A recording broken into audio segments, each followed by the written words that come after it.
রুমালের বর্ব পুরো কমপ্লিটটা তো মানে পুরোটাই তো তোমাদের ঠিক করে দেখানো হয়নি, যেহেতু একা হাতেই করেছি সমস্তটা। কেউ যদি থাকতো অবশ্যই ভিডিও করে দেখাতো।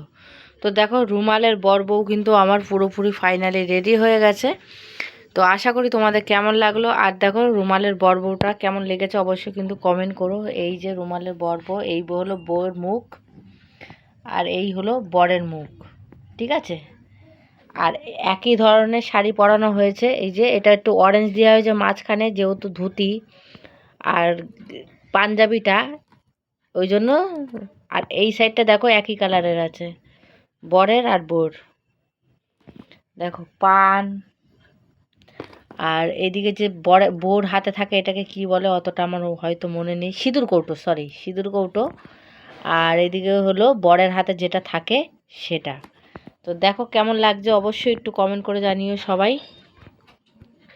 এটা কিন্তু রুমালের বর্বউ।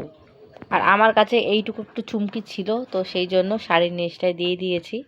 কেমন লাগলো। আর এটা কিন্তু আমাদের এই যে ব্লু কালারের যেটা দেখছো এটা কিন্তু কোমর বিছে আছে,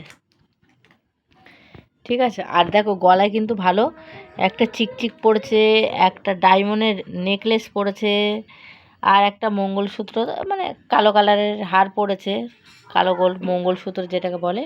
তো কেমন লাগলো অবশ্যই কিন্তু একটু কমেন্ট করে জানাতে ভুলো না। তোমাদের কেমন লাগলো অবশ্যই কমেন্ট করে জানিও সবাই।